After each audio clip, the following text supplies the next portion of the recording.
Poland என்று சொல்லப்படும் நாடு உலகின் வேகமாக வளர்ந்து வரும் பொருளாதாரமாகும்.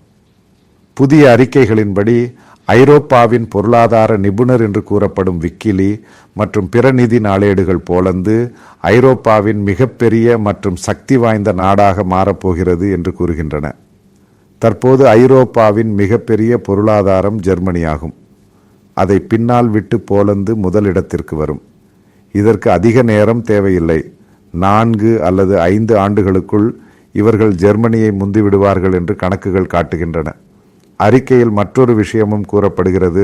ஐரோப்பாவில் உள்ள பல நிறுவனங்கள் ஐரோப்பாவை விட்டு வெளியேறுகின்றன. அவை அனைத்தும் போலந்துக்கு வருகின்றன. இந்த காரணிகள் அனைத்தும் சேர்ந்து உலகின் வேகமாக வளர்ந்து வரும் பொருளாதாரமாக போலந்தை கருதுகின்றன.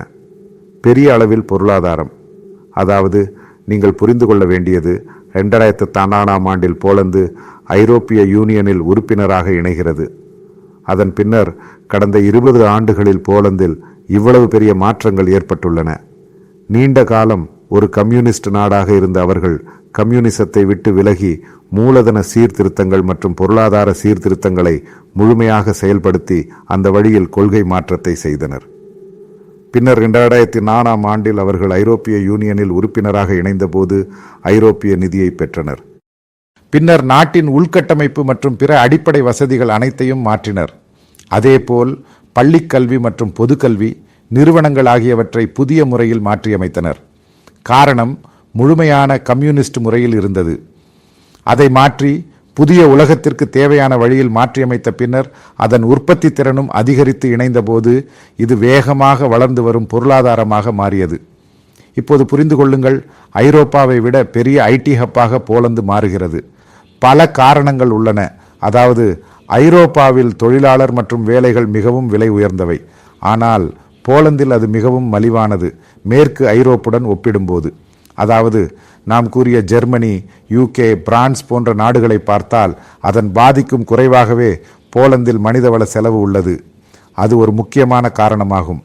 இரண்டாவது காரணம், போலந்தில் கல்வி அறிவு பெற்றவர்களின் எண்ணிக்கை அதிகம். இவர்கள் திறமைசாலிகள்.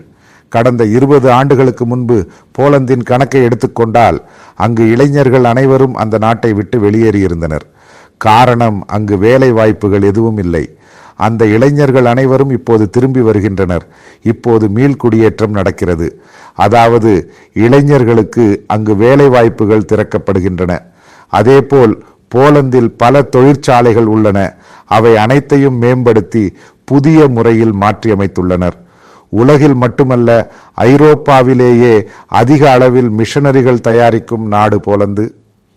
அதேபோல் இப்போது இந்தியாவில் இந்திய விமானப்படையின் விமானங்கள் பயிற்சி செய்வதற்கான விமானங்கள் போலந்தில் இருந்து வருகின்றன. போலந்தை பற்றி எனக்கு மேலும் அறிய சாத்தியமானது. அங்கு எம்பசியில் முன்பு PROயின் சீனியராக பணியாற்றிய சந்திரன் இருந்ததால். அவர் ஓய்வு பெற்றுவிட்டார். அவரது மகன் என்னுடன் பணியாற்றினார். அவர் ஒரு ஜெர்னலிஸ்ட். அவர் நீண்ட காலம் போலந்து எம்பசியில் பணியாற்றியிருந்தார். ஆனால் அந்த போலந்து இன்றைய போலந்து அல்ல. முழுமையாக பொருளாதாரம் மாறிவிட்டது. இப்போது மிக முக்கியமான விஷயம் என்னவென்றால், போலந்தின் இராணுவ சக்தி. நாட்டோ நாடுகளில் மிகவும் சக்தி வாய்ந்த நாடு அமெரிக்கா. அவர்கள் முதலிடத்தில் உள்ளனர். மன்பவர் அடிப்படையில் 2வது மிகப்பெரிய சக்தி வாய்ந்த நாடு டர்கி. அதாவது எக்விப்மெண்ட்டில் அல்ல, மன்பவரில். எக்விப்மெண்ட்டில் உள்ள நாடு. இப்போது புதிய கணக்குகள் வருவதன்படி நாட்டோ நாடுகளில் 3வது மிகப்பெரிய மன்பவர் மற்றும் 2வது இடத்தில் உள்ளது போலந்துக்கு. பெரிய மாற்றம் வந்துவிட்டது. சுமார் 2 லட்சத்திற்கும் அதிகமான மக்கள் இப்போது போலந்தில் இராணுவ பணியில் உள்ளனர். அதாவது படை வீரர்கள் உள்ளனர். அவர்கள் 66 பில்லியன் எக்விப்மெண்ட் அமெரிக்காவில் இருந்து மட்டுமே வாங்கியுள்ளனர்.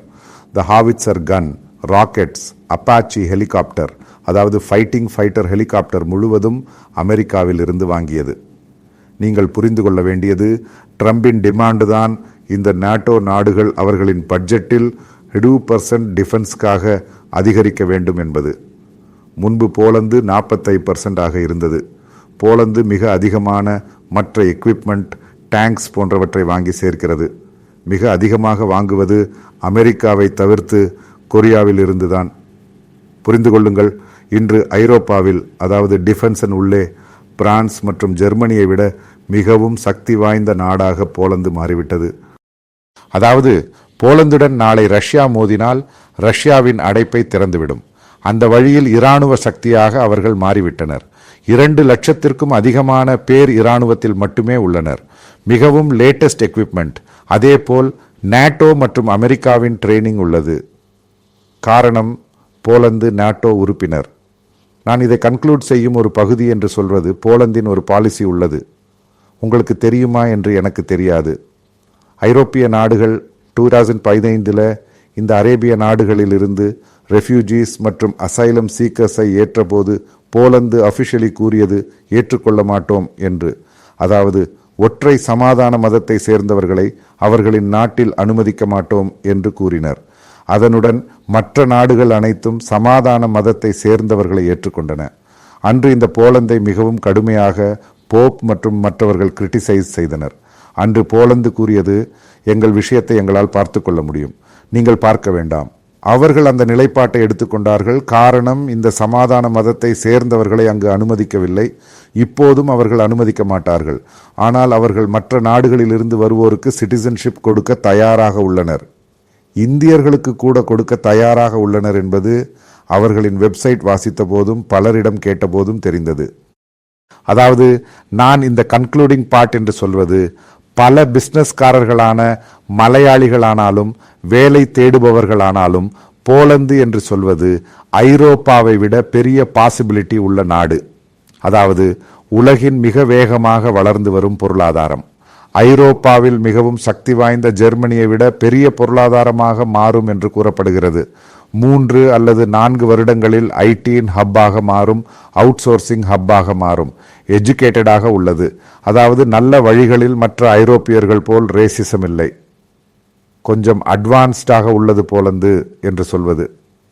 நீங்களில் இந்த போலந்து என்று சொல்லப்படும் நாட்டிற்கு செல்ல ஆர்வம் உள்ளவர்களுக்கு போலந்து உங்களுக்கு சூஸ் செய்யலாம். காரணம், பொருளாதாரம் மிகவும் சக்தி வாய்ந்ததாக முன்னேறுகிறது. அதன் சான்றுகள்தான் அவர்கள் டிஃபென்ஸின் உள்ளே கூட இவ்வளவு ஸ்பெண்டிங் கொண்டு வந்துள்ளனர். அதாவது ஹியூஜ் ஸ்பெண்டிங். 64 பில்லியன் அங்கு எக்விப்மெண்ட் வாங்கியுள்ளனர். சுமார் 2 லட்சத்திற்கும் அதிகமான பேர் அவர்களின் படை வீரர்கள். ஆக்டிவ் சோல்ஜர்ஸ் மற்றும் அதில் ரிசர்வ் சோல்ஜர்ஸ் 3 லட்சம் பேர் உள்ளனர். இதை மெயின்டைன் செய்ய வேண்டும் என்றால் நாடு சக்தி வாய்ந்ததாக இருக்கும். அதாவது அந்த நாடு மிகவும் சக்தி வாய்ந்தது. அவர்களின் மிகப்பெரிய பிரச்சனை எனர்ஜி பிரச்சனை. அது தீர்க்கப்படும் என்று கடந்த 20 வருடங்களில் அதை நடத்தும் கவர்மெண்ட், அதன் லீடர்ஸ் கூறுவது.